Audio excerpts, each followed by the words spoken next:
Okay, welcome everybody. I see that all of the city commissioners have joined the meeting, so we're going to have a short agenda review meeting first, followed by our regular city council meeting, all done virtually. Madam Clerk, do we have any request to make an appearance at the agenda review meeting by the public? Mayor, we do not. Okay, then just a couple items. Item 15 sub 1 under appeals is an appeal of the legislative recommendation made by the MPB to council for the District West project. We're going to move that to the April 27th council meeting. Item 16 sub 1 under quasi judicial hearings is a recommended order from the hearing officer in case QJ 2019-004 relating to a rezoning, conditional use permit and master plan for the District West project. Also be moved to the 27th. And then items 11.1 and 12.2, which are ordinances on first read and second read, relate also to the District West and a project in Commissioner Gray's district. All of those items, are both of those items and the related ones, probably draw some public testimony that we are not able to accommodate being able to do that from home just yet. So we want to make sure that we're able to accommodate the public, allowing them not to have to travel to City Hall if they want to testify on one of those. We've received inquiries on both of those. So that's why I would like to move them to the next council meeting. Mayor, can I interrupt you? I just got an appearance request form for the agenda review. Okay, from downstairs? It just came in online. Then how do we go to that? We haven't finished agenda review yet, so. Right, so let's do it. Okay. This is from W. Jones, P.O. Box 3772, Orlando, Florida. 407-457-3348. She would like to submit her comments remotely. And this is for A2 virtual meetings. Statement of opposition to Orlando City Council, agenda item A2.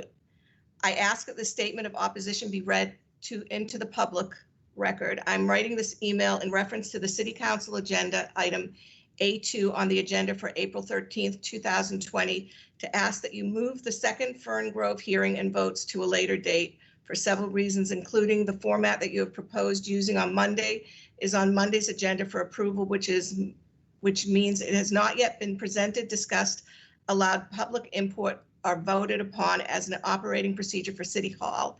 It is not an appropriate procedure to put on the agenda and then start using it right after it's voted upon in the same meeting. 2, due to the executive stay-at-home orders, the public cannot fully participate by being heard in person. The public deserves the opportunity to have their opinion heard on this item, especially those who did not have this opportunity to be present during the first hearing. The project will negatively impact hundreds of residents as it will contribute to a decline in air quality and accordingly public health. 3, according to state statute, the second hearing should be held at 5 p.m. in order to allow more of the public to participate.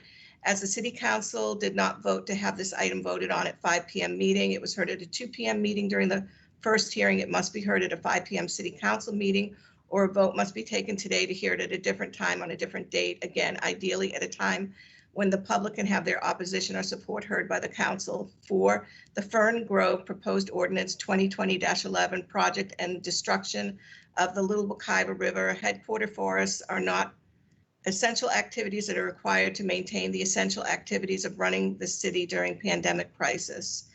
They are peripheral activities, and as such, a vote to approve them can wait. And that's it. Okay, as to the virtual meeting, we are conducting this meeting in the same fashion that we had conducted the last one. The public can appear downstairs in the rotunda and be able to address council. We're voting on the ability to go virtually so that they could be able to appear virtually from their home or a different location. So that doesn't affect the course of this meeting. Okay, everybody good with the action that we're taking in terms of not hearing the ones that I mentioned already today. Mayor, Yes. what is the question on the legislative appeal about the 5 o'clock decision? Isn't that's something we have to actually do?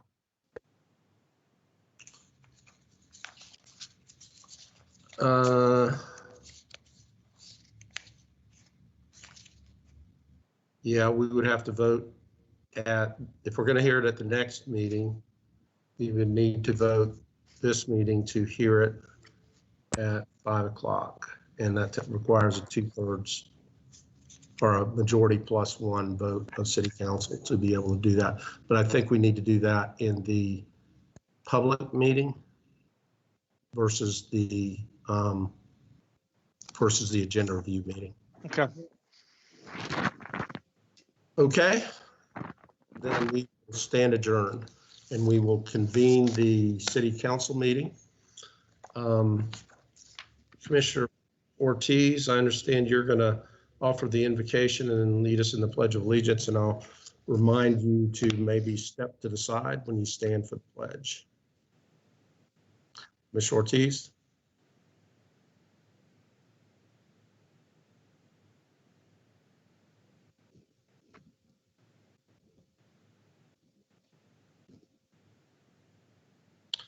Commissioner Ortiz, are you there?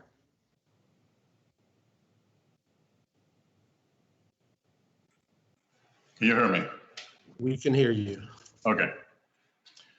So let's bow our heads and put ourselves in the presence of the Lord.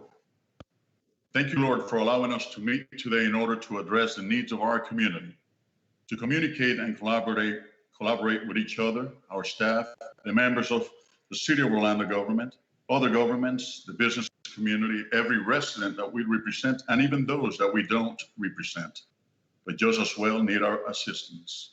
We thank you for entrusting us with the responsibility of representing our city people as we seek for better opportunities to keep enhancing our quality of life while maintaining law and order as the first priority. We thank you for your gifts and blessings. We thank you for being so patient and merciful. Now we ask you to watch over every member of our community, to bless us with wisdom in order for us to do what is pleasant to you and lead our community according to your wishes and not ours. We ask you for discernment so we will recognize what could be damaging to us and those we work with and or represent. Dear Lord, we ask you to protect our community from all harms, especially this horrible pandemic, the coronavirus that haunts us. Please give us the strength to persevere in these tough times and allow us to overcome adversity. And finally, we ask you to continue giving us a spirit of cooperation in order for us to address the everyday challenges in a positive manner, always eager to help. We ask you all this in the precious name of Jesus Christ, our Lord. Amen. Amen.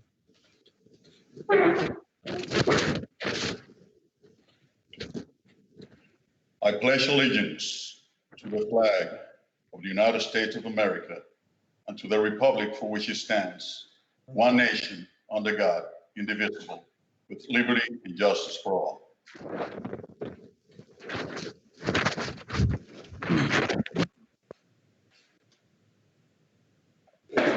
Okay, we will call the April 13th, 2020 meeting of the Orlando City Council to order.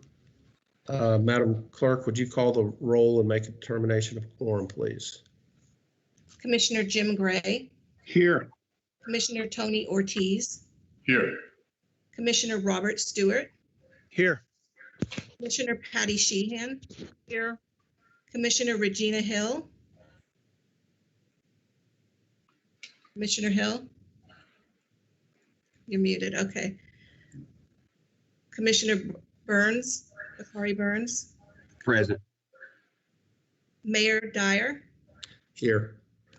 Mayor, you have a quorum with all members present. Okay. Commissioner Hill, you having some issues?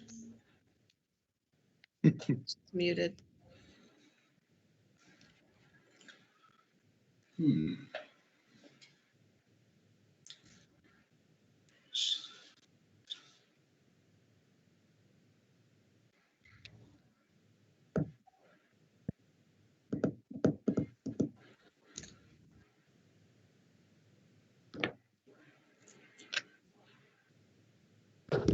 Can you hear me now? Yes, we can. Great. Thank you. Okay, let's take up for consideration the minutes of the agenda review and city council meetings of March 30th, 2020. Is there a motion to approve? Second. Motion by Commissioner Sheehan, second by Commissioner Stewart. All in favor of the motion indicate so by saying aye. Aye. Those opposed, motion carries. Okay, just a quick little update. I want to welcome you to our second virtual city council meeting. We're holding the meeting in this format to make sure that we keep city projects and programs going, but also by physically distancing, ensuring that the public can participate. These are difficult times, but we all know we have our jobs and the other 3,200 members of our city families have their jobs to do to keep the city running. And I want to thank our city staff that has worked so diligently during the course of this pandemic. And commissioners, I want to thank each of you for what you're doing in your districts, leading by example in terms of social distancing, and then doing other things like parades to honor our healthcare workers. I know Commissioner Gray was involved in one out in Lake Nona. Commissioner Stewart and I did a little Easter parade in College Park on Saturday that the residents were very receptive and responsive to. So I appreciate all that you guys are doing in your individual districts. We stress at every press conference, every meeting, how important the social distancing is. And we had a meeting last week with the hospital systems, Mayor Demings and I did. And 2 weeks ago, they were suggesting that when the peak of the virus arrived, we may need as many as 2,000 to 5,000 additional beds outside of the hospital systems. Last week, they told us that they believe that they could handle the surge and the peak within the confines of their existing facilities. So that was really good news. And it showed me that what we were doing, what we are doing in terms of staying home and social distancing has really made a difference in flattening the curve. So we need to continue with that. We're strong in Orlando, and we need to make sure we're showing our compassion and our strength to get us through this. With that, we're going to move to the consent agenda, which are a number of items acted upon through a single vote of council. I'm going to give each of the council members an opportunity to update you on important things relating to the virus within their districts, and or if there's an item on the consent agenda that they want to specifically speak to, it's their opportunity to do that. We rotate the order that we do this, and Commissioner Ortiz is first up today.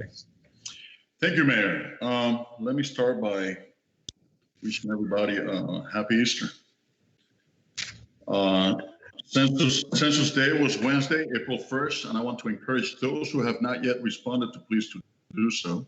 You can respond through the 2020 census.gov over the phone or through email. Last week, April 6th through April 12th was National Public Health Week. I would like to take the time to thank our nurses, doctors, first responders,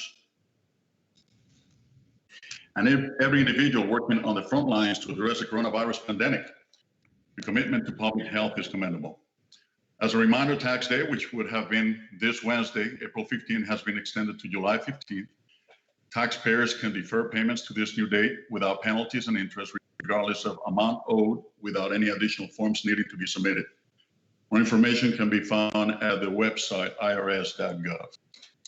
On Thursday, April 16th, 2020, we'll be hosting our third virtual Neighborhood Leaders Council meeting via Zoom in order to keep in touch with our community and to make sure their needs are being met. We decided it would be helpful to speak with our leaders once a week amid the COVID-19 situation, keeping in contact and seeing that they're still willing to be active, even through a virtual platform is very humbling.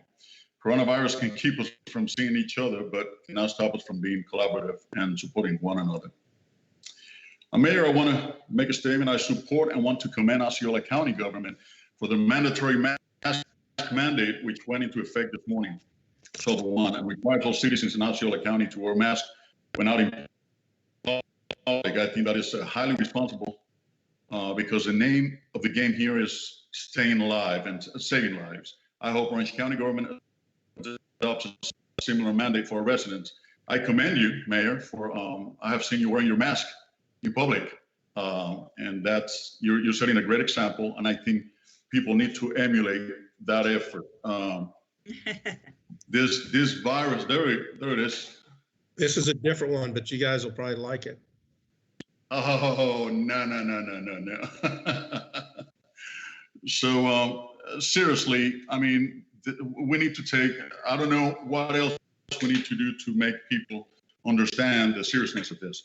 But having said that, one of my residents, one of my community leaders, and he stressed out the fact that although we have been giving people directions in terms of wearing masks or keeping the distance, whatnot, but they have not seen, what they have not seen is a clear plan for the community. And some of them are asking for us to come up with a plan in terms of exactly what should we observe. One of the reasons they're saying this is because they still see people at the parks exercising. There's a lot of asymptomatic people out there. And what's going on is people touch the bars, or people touch, and other people come around and do the same thing, and they're taking, sometimes, I mean, from an asymptomatic person, they could be taking the virus home. So anyhow, that's one of the things that our community wants to see. Commissioner, let me just speak to that for a minute, because I'm aware of some of these issues and they've been raised in several of our parks. We closed the playgrounds and we've put signage and roped them off. The exercise equipment, we're putting shrink wrap around that to try to keep people off of the exercise equipment, but we don't want to close the parks right now. We want to have a place for people to safely recreate and keep socially distanced, 6 feet apart, and wear masks. But I know a lot of people being isolated in their homes, and especially if they're in small quarters, being able to get out and recreate is important for their mental health as well. True. Mayor, when I go out there, I mean, I try not to go out there, but I have to pick up prescriptions for my mother and whatnot. And when I go out there, I look like a CDC employee with my mask and with gloves and long sleeve and whatnot. I still see a lot of people that are not wearing anything. They're just walking around like if it was a regular summer day, and that worries me. Another issue I want to bring is, out of the 69 zip codes we have in Orange County, 32822 is the one with the greatest amount of cases. To be exact, 76 as of today, compared to the second highest, which is 57. So that's over 20 or close to 20 of a difference. This particular zip code is on the east side, and there's a lot of people, and a lot of people have called me saying, we don't have means to get to I-Drive. And I would suggest or ask of you to, as you meet with Mayor Demings, to see if we can locate one of these testing facilities on the east side, possibly close to 32822. UCF has it. I understand, but UCF, you have to make an appointment. On this particular one, you don't, and that's what we're looking for. There's a lot of people, as I said before, there's people that don't have the means to get there. And so we're trying to see if there's a centralized area. I sent a letter to the mayor and to the commissioners in that area, and even to the director of the health department, to see if this could come around, if this could be done. I would ask you, sir, if you will, if you could probably convey the same message. They're opening additional sites. There's the UCF. There's going to be, well, I hate to start calling the names just in case things are in flux, but the county's testing facility that's been up the whole time is on the east side as well. You have to do it by appointment, but that's over on the east side. I don't know the exact location, but you do have to call and make an appointment to go use it. That's the issue, that somebody who doesn't have a transportation way of getting there makes an appointment, have to wait for the boss if there's one available for somebody. So it's really hard compared to being able to do something like what they do down in International Drive, where they can just drive in. So if something can be adjusted to be able to accommodate some of these people. Well, the real problem has been the availability of test kits in general. So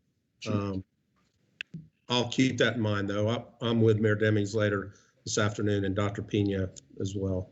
Thank you, sir. Appreciate it. That's all I have. Commissioner Stewart?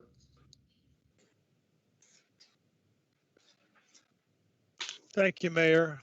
Let me touch base briefly on Dr. Pino's comments last, I guess, Friday, where they are trying to do more mobile sites, especially in the east side around the area where Commissioner Ortiz is talking about. But they're trying to get them up and running as fast as possible. But having mobile sites, I think, is a great idea. Let me cover a couple of things quickly. First, happy Easter, happy Passover to all those who have celebrated last week. Let me say a special thanks to the College Park Neighbor Association. The mayor mentioned it earlier. We had a special socially distant Easter Bunny motorcade that we went around and got a chance to go around College Park. They invited the mayor and I to ride in the motorcade, and had a lot of great comments from the people. And almost everybody we looked at and saw were socially distanced. Families were clustered together, and they were a good 15, 20 feet apart from other families, and I appreciate that a great deal. Couple of quick thanks. I got a few things. The first, thanks to those who are serving the homeless community. A special thanks to Bakari Burns and his leadership over Healthcare for the Homeless. For Salvation Army, we'll talk about them a little later on today. The Orlando Rescue Mission Coalition for the homeless over the Christian Service Center, our great staff over there, and Second Harvest that has continued to serve all of these agencies. We often think of those who are essential services, and I think essential services is serving those that are on the street. That is very important to us, and I appreciate the work that they're doing. HSN is continuing to meet twice a week, I think maybe 3 times a week, to try to get together other resources that can be available, masks and those types of things that we can use to help provide to our neighbors that are on the street. A special thanks to the Main Streets and the work that they have been doing to promote their local businesses. I appreciate that. The 401, the hashtag 407 days went from a 7-day to a 407 days. Thank you, Mayor, for your leadership in that. As long as we have the ability to do takeout and we can do it socially distanced, we ought to encourage and help support our local businesses. So thank you for that. Mayor, you mentioned a couple of things about our staff. I want to tell you how much I appreciate it. But special thanks to all of our staff. I want to give a kind of a shout out to our solid waste and code enforcement and inspectors. They continue to do work socially distanced, doing a great job. And I think that it sends a signal to the city, to the community, that we're continuing to move forward in the best way we possibly can. And I appreciate what they're doing. And Mayor, thank you for your leadership. And I get a chance to see you on TV often. So I thank you for your leadership. Thank you for your special designed ORL mask that you have, and your leadership. You have set a new fashion statement, Mayor, and I appreciate that a great deal. Black mask, ORL with a logo on it. That's something special. And let me conclude with this. We have seen in our area, I think we've seen around the community, that crime may be going down, but we've also seen a lot of crimes of opportunity going up. As some people are socially distanced and staying at home, we need to remind them that vehicle burglaries continue to occur. We've had a rash on this past weekend, so I'm asking all of our OPD staff to stay on top of that as best we can. We're sending out some information to our communities to remind them that even though we're socially distanced, that some of the criminals are not. And so we ask them to take their bags out of their cars, to not make their cars look like an crime for opportunity, or opportunity crime. I also want to say it's National Public Safety Telecommunications Week. Thank you to Paul Reardon and the work that they do over there, 911 calls, and what they're doing. It's so important. I want to say how much I appreciate what they're doing, their hard work. And that's all I have, Mayor. Thank you very much.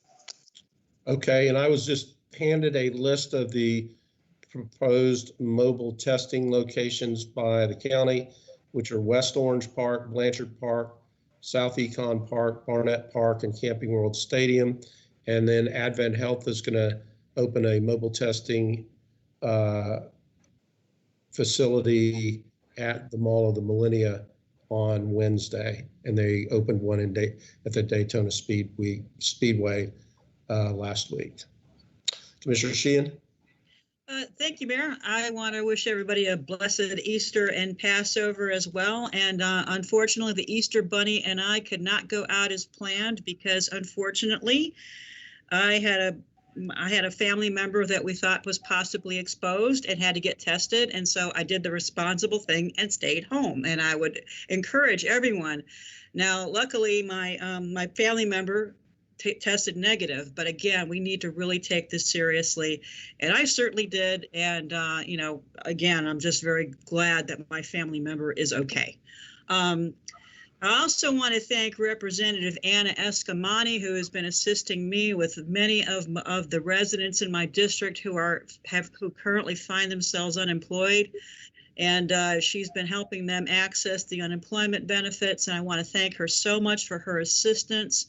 Also, the Economic Development Department working with small businesses, restaurants in my area, in District 4, helping them understand all the rules and regulations and working to get some of those relaxed so that places like the Hammered Lamb, who had a package license, they're not in my district, but he's a friend of mine, could actually serve Maxine's on Shine, to get that all clarified for them so that they could actually start their package business, which I think has been very, very helpful to them. Yeah, Commissioner Stewart, I crossed district lines, but you know what? They're my friends. Be careful. Be careful. I also want to thank everybody in Orlando for coming together during this crisis. I've got a lot of friends of mine and District 4 residents making masks as part of the Million Mask Challenge. I want to thank OUC for committing to not turn off power during this difficult time when people don't have any income coming in.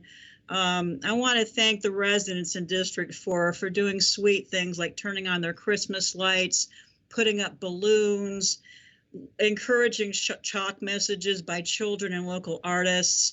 The Colonial Town Roundabout was decorated. Unfortunately, it rained. It hasn't rained for a month, but it rained the day after they decorated it.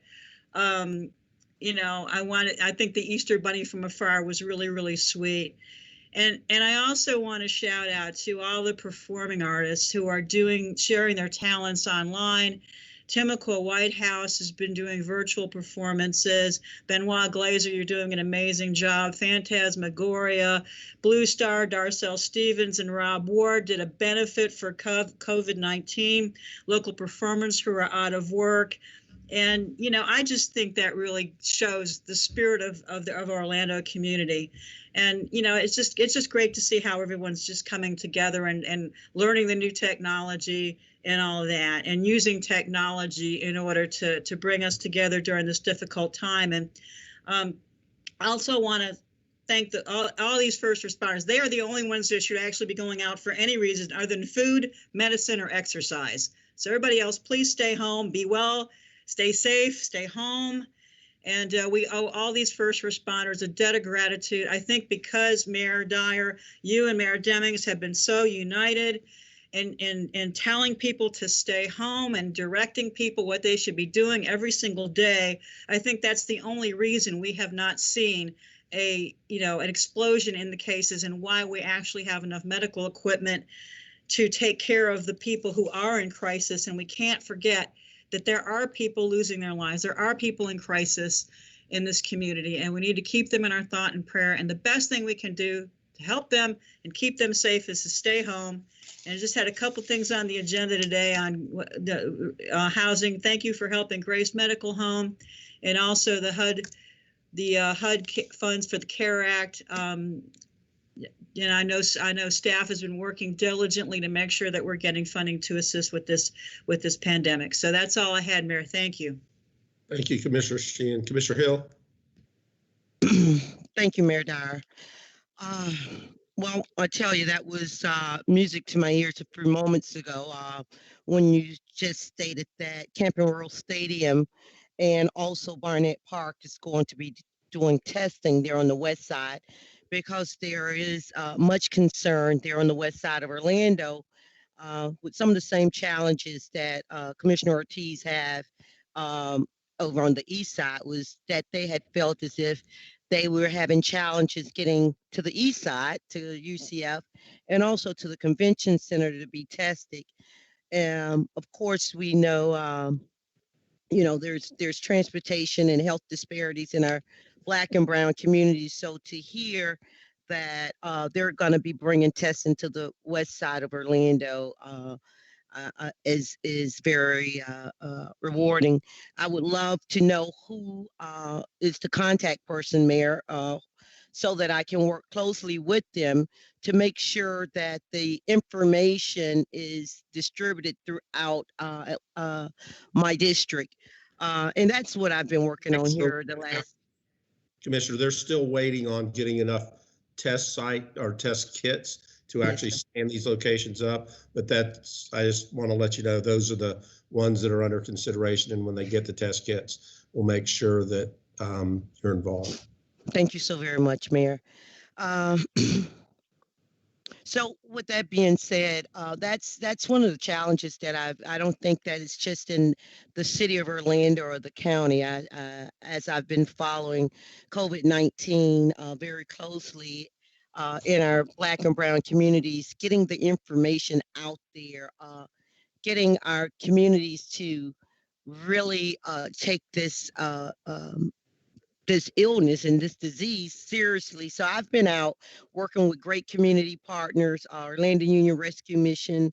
I've been working with Onyx Magazine, and we've been holding virtual town halls, where every Thursday we've been bringing information about the census package, about unemployment, how to access the SBE assistance, and also keeping them updated on all the different opportunities that the CARES Act will bring to our city. So we can't do this without community partners. I've been working with Desmond Meade of the Florida Rights Restoration Coalition, in which they have been working with family members of incarcerated residents here in the Orlando area, getting information to them to make sure that they know what's going on with their loved ones that's incarcerated. Some of those folks are in there for low level crimes, and so it would be a travesty to see them having a death sentence there in prison. So I've been working with them. They were able to supply me with over 25 iPads last week, in which we gifted them to the residents over in District 5 Guardian Care, because as you know, they haven't seen their family members in over a month. And we know even those that are able-bodied and can get out this depression of being isolated is really tremendous. And we wanted to make sure that our seniors could at least FaceTime their loved ones while they were under lockdown status there at our nursing home. So I'd like to thank Mr. Mead, which is a friend to the city also, for his donation. Now, another great partner of ours is Orlando Magic. As you stated, Mayor, there's still work to be done, contracts to be fulfilled, buildings that's going up. So as you know, we sold some property about a month or so ago to the Orlando Magic, which they're going to be building a training facility. And they have stayed committed to make sure that the community has been involved, and that I've been working with Linda Gonzalez to make sure that minority participation in the spirit of your blueprint, your and Commissioner Lanham's construction blueprint was adhered to. So they did commit to that. We had our first virtual town hall not town hall, I'm sorry, pre-bid meeting. And for more information, they can give Baffert Beatty a call. And Don Ruffler, his Don Rolfe, his office number is 407-581-4431. His email address is drolfe@BaffertBeatty'sUS.com. And we will be bringing a blueprint. Well, there's 3 phases of that contract, and the first phase in May is the time to deliver that bid, and we'll have the drawings here in our minority participation office to hand off over to the Urban League. So I'll be doing some more virtual meetings with Orlando Magic and Baffert Beatty to make sure, even in these trying times of technology, that we bring the information to the community. On April the 10th, I worked with Freddie Clayton over at the Orlando Union Men's Rescue Mission, where we gave out Good Friday meals and just kind of prayed. He prayed with many of the homeless that was in that West Colonial corridor. And we also went out to my community centers because there has been a glitch. I heard that now has been resolved there in the DEO reemployment application link. And what we did was printed 1,000 applications. And if anyone has difficulty accessing the reemployment link for applications, and then there's many people there on the west side that have challenges when it comes to having a computer, having a printer. So we printed out those applications and laid them at the front door of the Callahan Center there in the Paramore area, Ivy Lane Neighborhood Center, the John H. Jackson Neighborhood Center, and the Northwest Neighborhood Center, and also Rock Lake Neighborhood Center. And we gave them the addresses where they can take those applications to FedEx and they will be overnighted free. So hopefully that will help Commissioner Sheehan with some of the fears that many of your residents and constituents had when it came to accessing that link. Now, Mayor, there is something that I do want to talk to you about, and that is a face mask. When will we be possibly getting some in? People have been asking about that. The city employees, our essential employees, getting the N95 face mask. So I didn't have an answer for that. I know we've ordered some, but they're on backlog. So if you could probably give me an update on that. You answered the testing on the west side. I do want to know if we have a plan. One of my fears, Mayor Dyer and Council, is similar to Commissioner Sheehan's with the small businesses. I'd like to thank Sherry Gulch and for her leadership when it came to our Main Street downtown in Paramore Main Street, small business owners.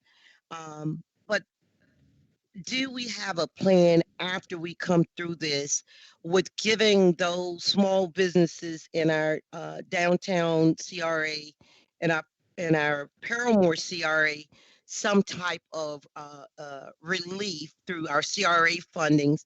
And are we putting some strategic plan together? Because Mayor, I've always been concerned about, of course, like most of us, and I know you've been a champion with building small businesses and minority businesses in Paramore. And now we're aggressively building affordable multi-family housing along with single family housing. But this corona could wipe out Paramore when it comes to uh, people being able to afford to stay there because they're being in a arrearage of their rent when rent is due, because even though there's a forbearance, they're going to have to pay rent or pay their mortgage, and it's going to come due. These small businesses in our CRA, they're going to have to, come out of this, but they're going to need funds. So if staff and has some plans or of how we're going to come out and make sure that our small businesses and our residents there in our CRA come out and don't have to be dislocated. I really appreciate it. I think that's still evolving, Commissioner. We're still right now trying to help them get access to the funds that are available through the state and through the CARES Act, which has not been particularly easy to do just yet. And I acknowledge it's a huge undertaking to distribute the funds that the Congress enacted. And also, we still don't know when we're going to reach the peak and how long we're going to be into it, but we're looking at all types of options. All right. Thank you, Mayor. That's all I have until the CRA. I had something briefly to talk about with the Salvation Army CRA vote. That's all I have. Thank you, Commissioner. Commissioner Burns? All right. Good afternoon, Mayor, fellow commissioners.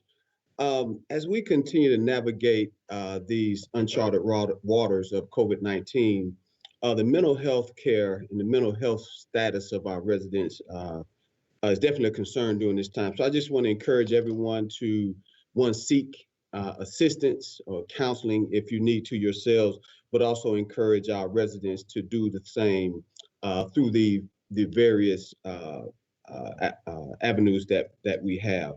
Also, I'd like to just echo some of the comments by Commissioner Stewart regarding the great city staff who continue to work every day to provide these essential city services. Also, I'd like to, again, thank OUC for their moratorium on disconnects. Also, I'd like to acknowledge Universal and Disney and others who are doing what they can do to protect their workers as much as they can during these hard times. Also, I did receive an email this morning from Lisa Early speaking about some of the new direction that parks will be taking regarding some of the activity at some of our parks. So I would like to applaud their efforts in doing so, but also just acknowledge the deployment of the park rangers to Lake Eola as well as to Barker Park.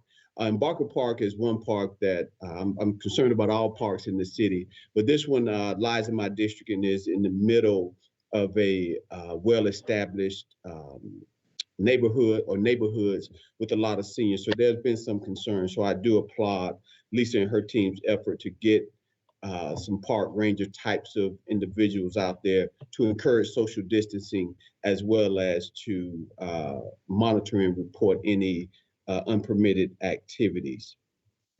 Also, I'd like to acknowledge and recognize Lisa Portelli, your homeless liaison, for all the work that she's been involved in with the erection of a isolation and recovery shelter for our homeless community or our community members who are experiencing homelessness so they can be monitored for COVID-19, be isolated or in recovery. So as I understand it, over the weekend, we had 2 individuals in that shelter.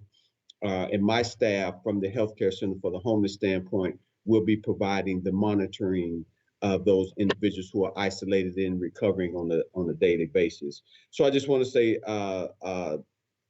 Mayor Dyer, thank you for your leadership, but also thank you to Lisa for her hard work and her vision for ensuring that this happens within our community. Because we all know that our homeless individuals are more vulnerable to communicable diseases as well as this COVID-19. And just in closing, I'd just like to acknowledge Feed the Need and Mr. John Rivers of Four Rivers Smokehouse. He and Feed the Need have made a tremendous commitment to ensuring that our families and our children have access to food during this time that they're out of school. So they've been working with Orange County Public Schools to supplement a lot of the food distribution that happens at the various campuses. So over the last 2 weekends, I've been fortunate to participate in the distribution at Eccleston Elementary School, which just happens to be my old elementary. So it was great to be there.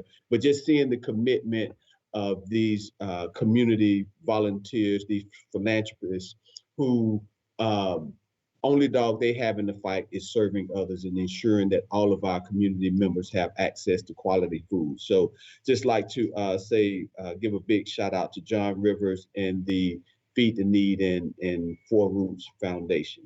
And Mayor Dyer, that's all I have. Thank you. Thank you, Commissioner Burns. Commissioner Gray? Thank you, Mayor. I think you and the other commissioners covered all the appropriate issues. And so with that, I will move approval of the consent agenda. Who was the second? Commissioner Hill. Okay, motion by Commissioner Gray, second by Commissioner Hill. All in favor of the motion indicate so by saying aye. Aye. Aye. Those opposed, motion carries. All right, if there's no objection, we will recess the city council meeting and convene the CRA meeting. We only have one item related to an agreement with the Salvation Army that several of you referenced already. Thomas, are you out there? I am. And so thank you, Mayor, and good afternoon, Mayor and Commissioners. As the Mayor has indicated, we have only one item of new business before you today. Is the CRA that's approving the Salvation Army funding agreement.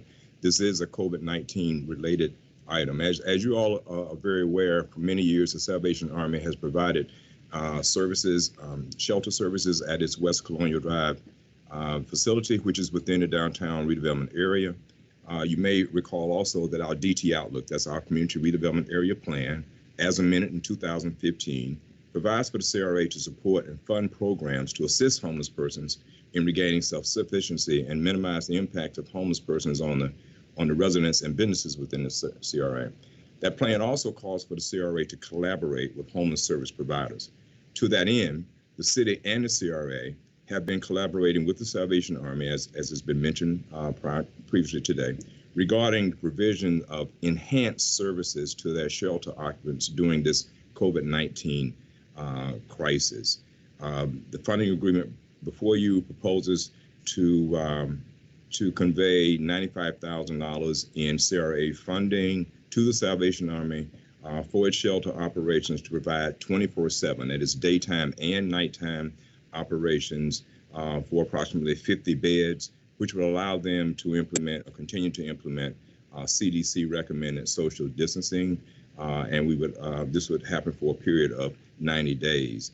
The specifics of the value of the proposition include a 5,200 square foot tent, 24/7, as we said, acclimated, 3 meals per day, showers, security, monitoring, waste management, as well as restroom facilities.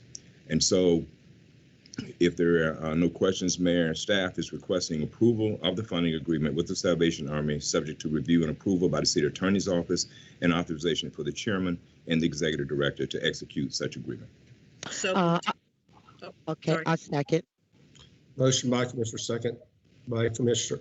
Motion by Commissioner Sheehan, second by Commissioner Hill. Discussion or questions? Discussion. Commissioner Hill?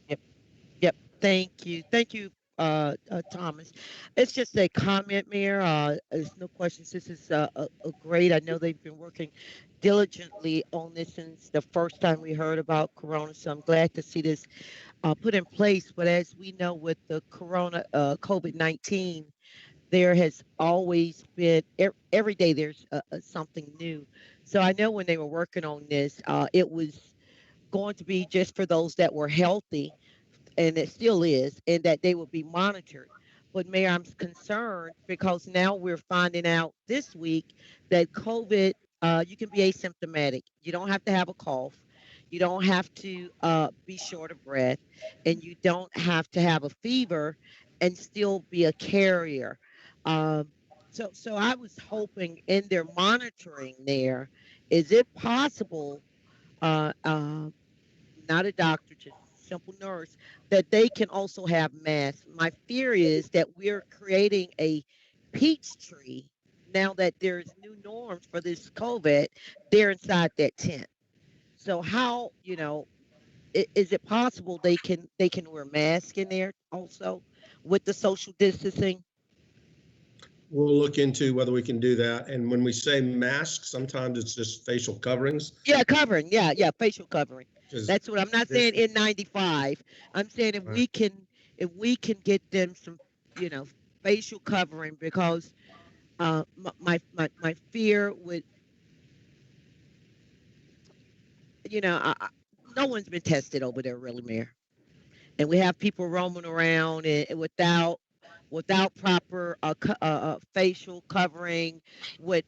Are we going to supply them with sanitizer? I mean, are they, because unfortunately, in the conditions that they're in, there's no proper hand washing as they go out and about and don't have a home or anywhere to go in to continue to do proper hand washing. So I just think we really need to have whomever is running the area, that they really mandate and adhere to a whole lot of these different medical guidelines, because with now them saying that they can appear asymptomatic, there's no proper monitoring for asymptomatic patients. And Thomas, doesn't the funding provide for hygiene materials?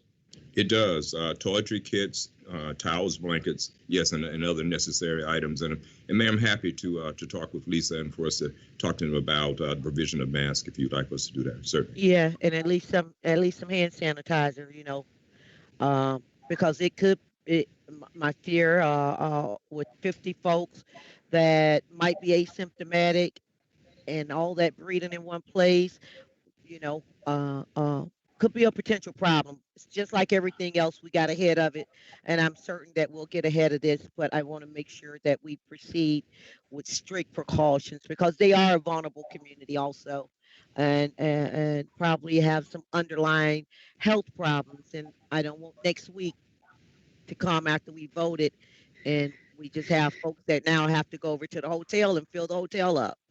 So Right. that's And Thomas, if I recall from the briefing, the mobile showers are going to be there as well, right? That is true, Mayor. Correct. Okay. now. Can we make people take a bath? I mean, there you go there.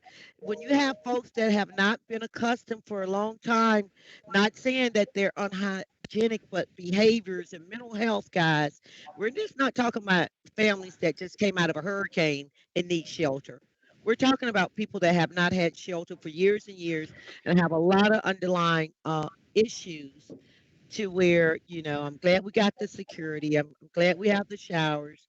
You know, it's we're gonna have to, you know, make sure that they, you know, tighten up over there really, really strictly, because it could, you know, I'm just concerned, Mayor. Thanks, And that's all I Commissioner. have. Okay, Commissioner Stewart. Mayor, thank you very much. Let me kind of just touch base. I mentioned earlier about HSN doing some work. We're meeting, like I said, 3 times a week by phone.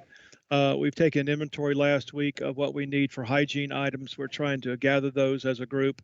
There's about 60 of us on the phone call, all designed around the same issues that Commissioner Hill has talked about. So there's a lot of people working behind the scenes to get that information, to get that happening. And we are trying to, as best we can, from a community standpoint, to make sure that not only are they there, but they're at all of our homeless shelters, and that they're also available to the general community, especially in the impoverished areas. So we're working hard on it. The challenge has been limited supplies, and we're high on the list as soon as those supplies become available. Thank you, Commissioner Stewart, for you and Commissioner Burns' work. And I continue to ask you guys to please allow me to be on those phone calls. It is my district. I am in the healthcare industry for 20 plus years. I think I bring some value to those conversations. And to be excluded, you know, I kind of disappointed.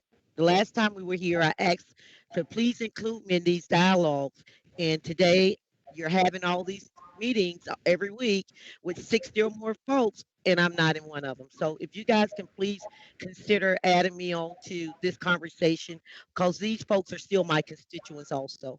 Yeah, well, they're everybody's constituents, Commissioner Hill. So let me make sure you understand. This is not a city-wide meeting. That's run by HSN. And I'll be glad to share the information with them. HSN puts the invitation out, and they handle that. I get it, and we fund HSN also. The city does. If you'd like to take your comments direct to HSN, feel free to do that. But I'm certain that Lisa Ortelli is online. Nobody is trying to be excluded. I know it. I'm just asking, with all due respect. We'll take this offline. Okay. All right. All in favor of the motion indicate so by saying aye. Aye. Those opposed, motion carries. Thomas, further business? There's none, Mayor. Thank you. Thank you all. Then the CRA will stand adjourned. We'll reconvene the city council meeting. We'll move to hearings. Number 1, which is a final assessment resolution. On March the 30th, 2020, City Council adopted an initial assessment resolution for the city's imposition of an assessment that will assist in funding charity health care to uninsured and low-income patients. This is the 3rd year of this assessment, and the hospitals subject to these assessments support it. To complete the assessment proceedings and consider adoption of the final assessment resolution, council is required under the city's home rule special assessment ordinance to hold a public hearing. Notice of the hearing was advertised in the Orlando Sentinel on April the 1st, 2020. Madam Clerk, would you read the title of the resolution into the record?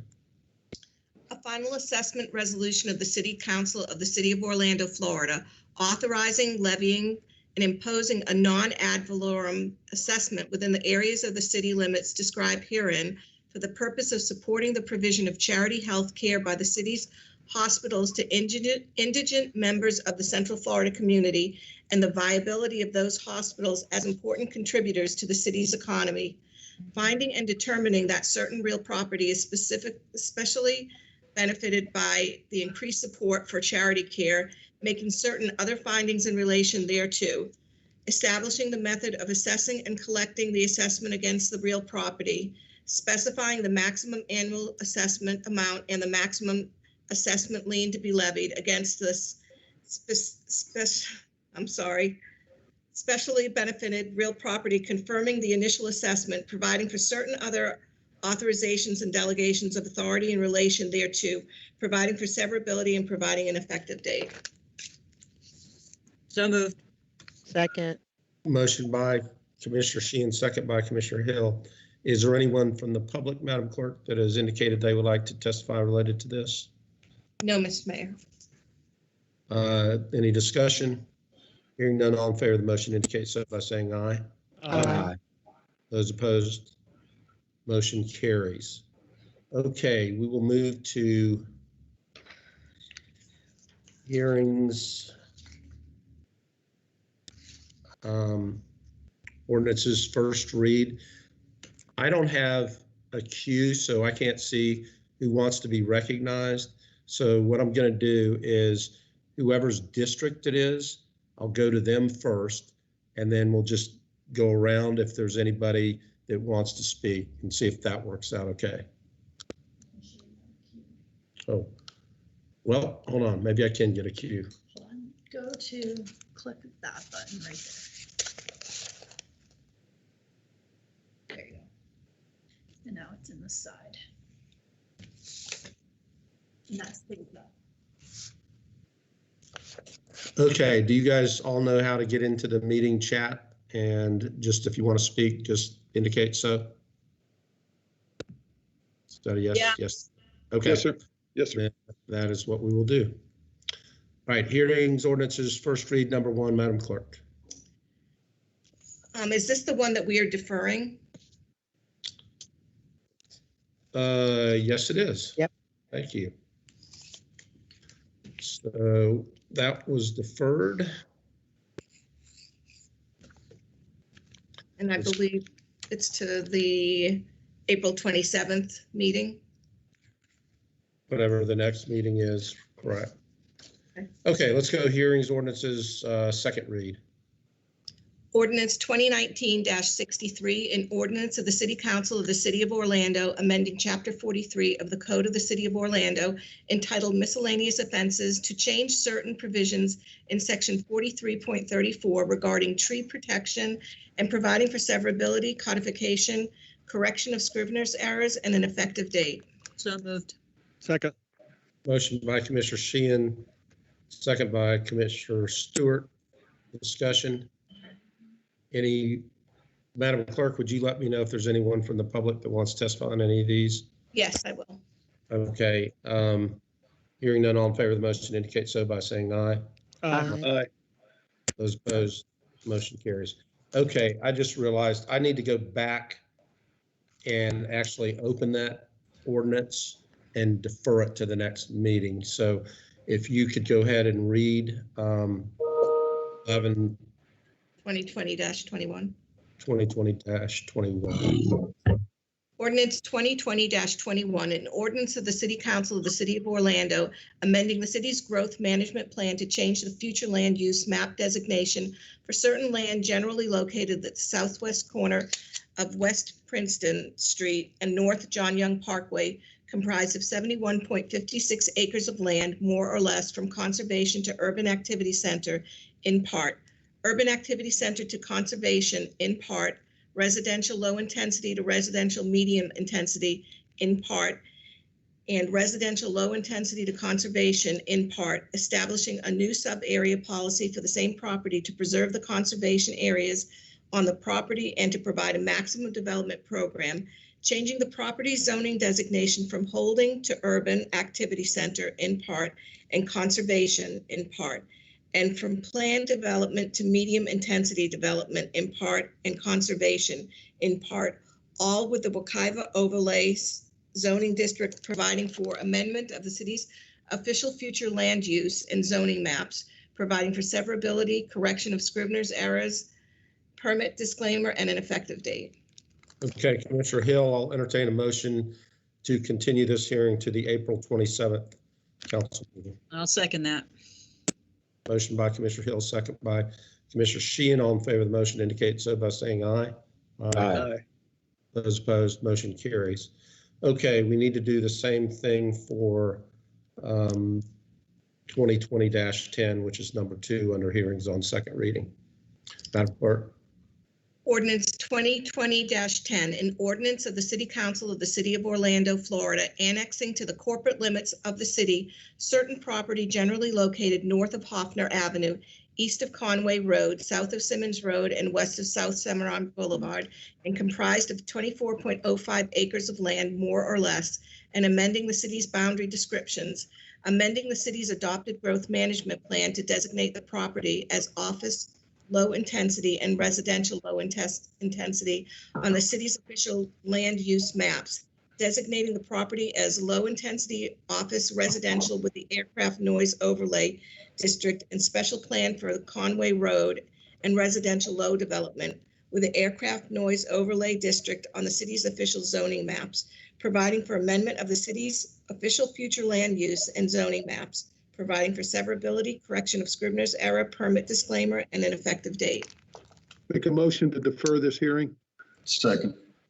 Okay. Commissioner Gray has moved to continue the hearing to April the 27th. There's Commissioner Ortiz with a second. Yes. All in favor of the motion indicate so by saying aye. Aye. Aye. Those opposed? All right, so the motion carries. All right, number 3, Madam Clerk. Ordinance 2020-11, an ordinance of the City Council of the City of Orlando, Florida, amending the city's growth management plan to change the future land use map designation for certain land generally located north of West Colonial Drive, east of Mercy Drive, south of W.D. Judge Drive, and west of North John Young Parkway, comprised of 22.717 acres of land, more or less, from residential low intensity to residential medium intensity in part, changing the property zoning designation from planned development with the Wekiva overlay zoning district to residential medium intensity in part, 1 to 2 family residential in part, and conservation in part, all with the Wekiva overlay zoning district, providing for amendment of the city's official future land use and zoning maps, providing for severability, correction of Scrivener's error, permit disclaimer, and an effective date.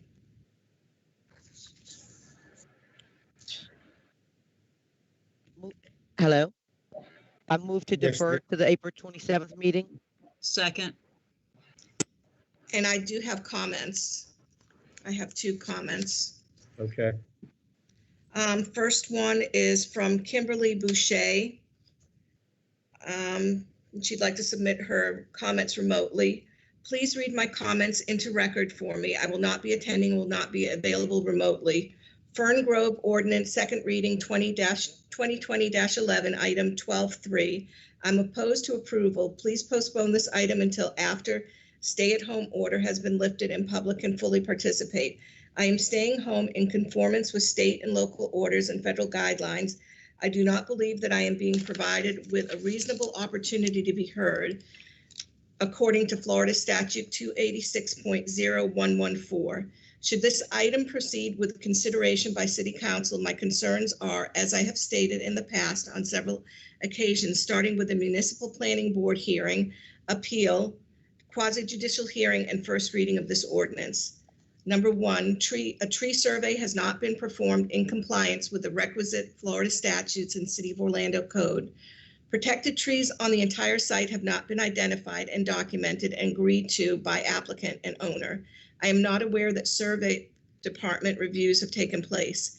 Therefore, individuals with the proper expertise may not have been consulted on this issue and the matter is not properly documented.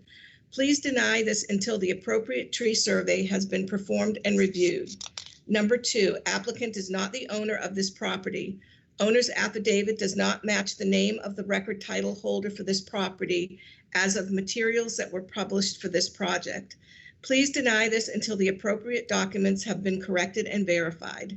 Number 3, the access to phase 2 or rear part of the property has not been addressed and therefore the affected parties do not have the requisite information to speak to this matter.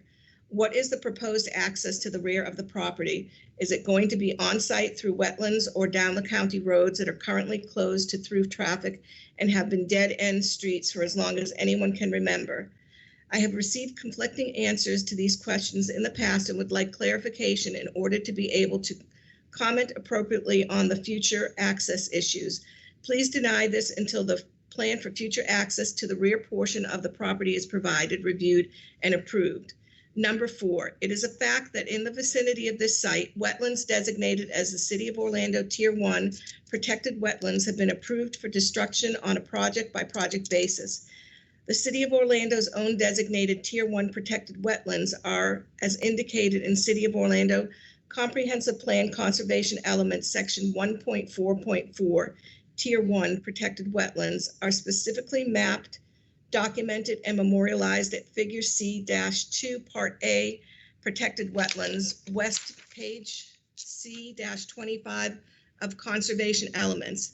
Even with these undisputed protections on wetlands in the vicinity of this site, wetlands are being destroyed to make way for buildings, pavement, and other improvements. I've been told that the wetlands on this particular site are not to be encroached upon, as has also been stated in past preservations. Since I'm making this comment in advance of seeing any of the updated plans, I assume that the wetlands are still to be untouched. Assurances needed in the form of some form of protection being placed on wetlands and trees being identified for long-term protection in the wetland area, since it seems highly likely that any agreement to preserve the wetlands and trees on this site or any other will not be honored in future or enforced by the City of Orlando or Water Management District.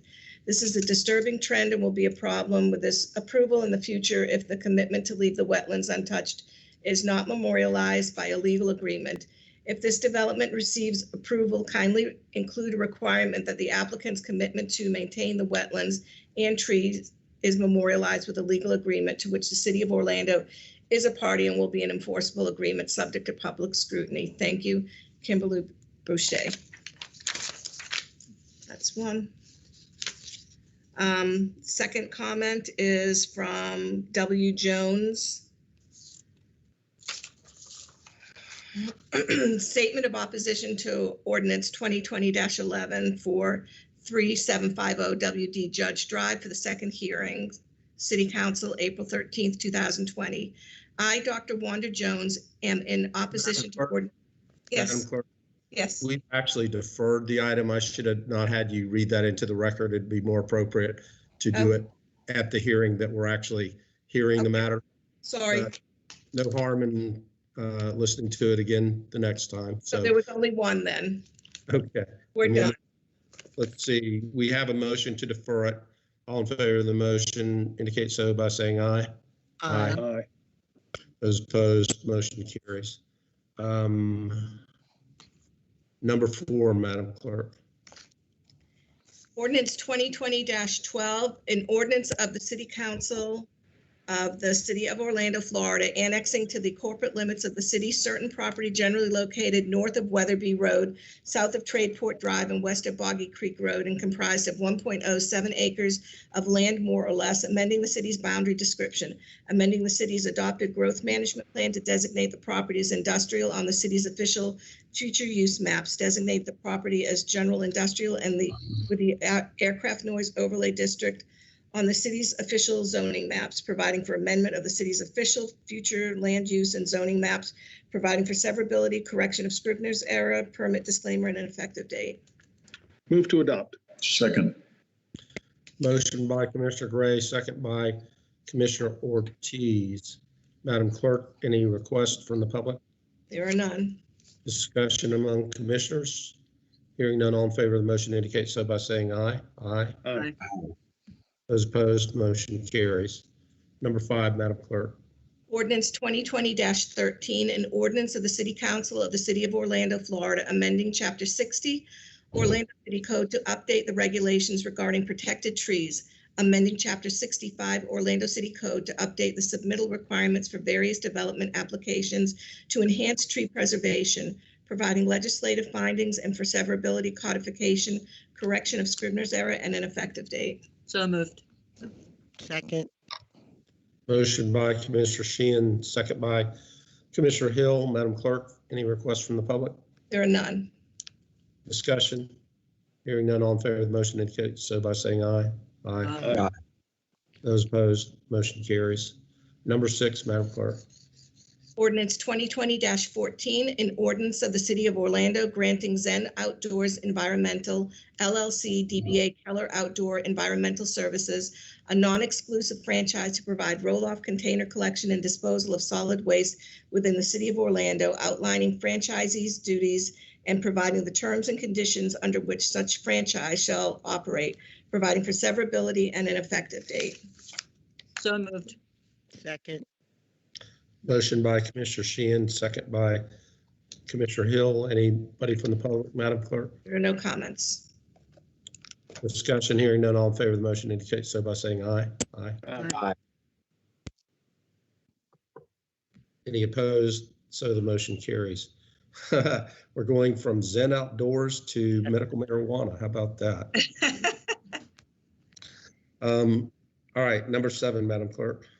Ordinance 2020-15, an ordinance of the City Council of the City of Orlando, Florida, relating to medical marijuana dispensaries, amending Chapter 58, Part 42, 4R2, Section 58.873, Land Development Code to remove provisions inconsistent with state law and to remove the cap on the number of dispensaries, providing legislative findings and for severability codification, correction of Scrivener's error, and an effective date.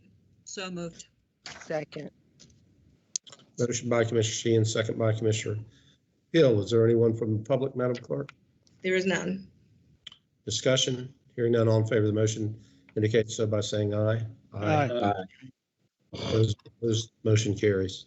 Number 8, Ordinance 2020-22, an ordinance of the City Council of the City of Orlando, Florida, annexing to the corporate limits of the city certain land generally located north of West Central Boulevard, west of Barlow Street, and east of North Ohio Street, and addressed as 2217 Central Boulevard, and comprised of 0.327 acres of land, more or less, amending the city's adopted growth management plan to designate the property as industrial on the city's official future land use maps, designating the property as industrial commercial on the city's official zoning maps, providing for amendment of the city's official future land use and zoning maps, providing for severability, correction of Scrivener's errors, permit disclaimer, and an effective date. So move. Second. motion by Commissioner Hill, second by Commissioner Sheehan. Any request from the public, Madam Clerk? There are none. Discussion, hearing none, all in favor of the motion indicate so by saying aye. Aye. Those opposed, and so the motion carries. Number 9, Madam Clerk. Ordinance 2020-23, an ordinance of the City Council of the City of Orlando, Florida, amending Chapter 2, Article 32, Orlando City Code to conform the procedures for quasi-judicial hearings to statutory amendments, removing matters relating to the Human Relations Board, providing legislative findings, and for severability codification, correction of Scrivener's error, and an effective date. So moved. Second. Motion by Commissioner Sheehan, second by Commissioner Stewart. Anyone from the public, Madam Clerk? There are none. Discussion, hearing none, all in favor of the motion indicate so by saying aye. Aye. Aye. Those opposed, motion carries. And number 10, Madam Clerk.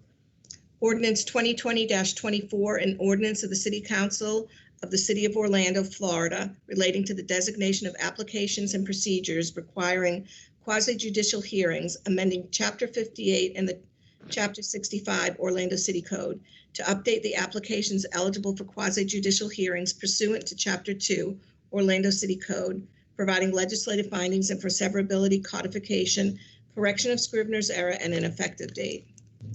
So moved. So moved. Second. Motion by Commissioner Sheehan, second by Commissioner Hill. Anyone from the public, Madam Clerk? There are none. Discussion, hearing none, all in favor of the motion indicate so by saying aye. Aye. Those opposed, motion carries. All right, that's the conclusion of our formal agenda. Commissioner Stewart, did you want to be recognized? Yes, I do. Let me ask something as a matter of process and procedure. We allow 5 minutes for somebody to speak in front of us. We have a time limit, but we haven't set up a limit in terms of a written statement that's read into the record. I wonder if there's a legal way for us to be able to say, can we limit read into the record at 750 words, or it can be then distributed afterwards or individually. I'm just trying to, I don't want anybody to get a particular advantage because they can write a 2,000 word essay and we've allowed to read it into the record. I agree with that. We'll have legal take a look at that. Yeah, we don't want somebody to send a book in, right? Correct. And I think it's okay that something can be distributed among us, but I think in terms of reading something into the record of the minutes, we may want to put some limitation. Generally speaking, according to advertisers, 625 words would recommend 5 minutes. So you could say we want to limit to 700 or 750 words, and we will read the first 750 words into the records and distribute the balance to the commissioners if it's brought to us in advance. So if legal can look into that, I just We'll have that. And of course, it matters who's reading it on how many words you can get in 5 minutes. Yeah, the general reading is 125 to 150 per minute. So you can set any kind of limit you want to set. I just don't want somebody to come in and give us a novel and then all of a sudden we don't read it into the record by not having any rules. And then the result is that there may be a reason for an appeal at some time in the future. We will look into that. Anybody else? Do we have any general appearances, Madam Clerk? Mayor, if I can, I know that, yeah, I know that the technology is a little, challenging at times, and I wanted to talk about this earlier, but I know that David Billingsley has been working to get personal protective equipment, and I've been approached by a lot of different vendors, and David's been doing a great job vetting them, trying to find equipment. So I just wanted to shout out to David because I know a lot of us have been approached. Some of these things are legit, some of them are not. But David's really been working diligently to get personal protection equipment for our first responders and employees. Yeah, David has been doing great work. Dave Arnott working with him as well, Manny. So the whole team, we're trying to make sure that our people that are on the front line have the protection that they need. Absolutely. Thank you, Mayor. Madam Clerk, did we have any general appearance requests? Yes, we have 2. Okay, The first one is from Maria, 6609 Chantry Street, Orlando, Florida. She's speaking on her behalf. I would like to remotely submit my comments for the record.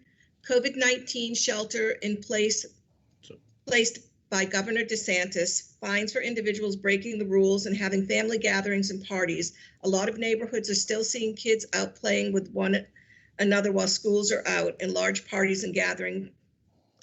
People need to be reminded of this, and it should not be occurring, and they can face jail time and possible fines. And the second one is from Cynthia Dickens, 523 West Jackson Street, apartment 301, Orlando, Florida. I am a senior citizen and I need my daughter to help me during this coronavirus pandemic. The apartment manager sent out a letter on my door on last Friday saying my daughter had to leave. If she leaves, I won't have any help. She's been staying with me, here to help me. I have a lot of health problems. The neighbor said her 3- and 5-year-old sons are making too much noise. I'm doing the best that I can during this pandemic, trying to stay healthy and wanting my daughter and my grandsons to stay healthy. If they leave, I won't have any help. My daughter doesn't have a car, so it is putting her and her children at risk trying to help me, and that is why we are self-isolating. isolating. And she said, could someone please help me resolve this matter to help me sustain my health? So then, Which zip code was that? she is in 32805. Oh, that's my zip code. If you can forward that to my office, I'll reach out and see what I can do. Okay, thank you. Well, it might be Bakari's, which was so. Just forward it to our offices, and we'll figure out where she lives in each one of our districts. Okay, Thank you. Thank you. Is that all the general appearances, Madam Clerk? that is it. Okay, then we will stand adjourned.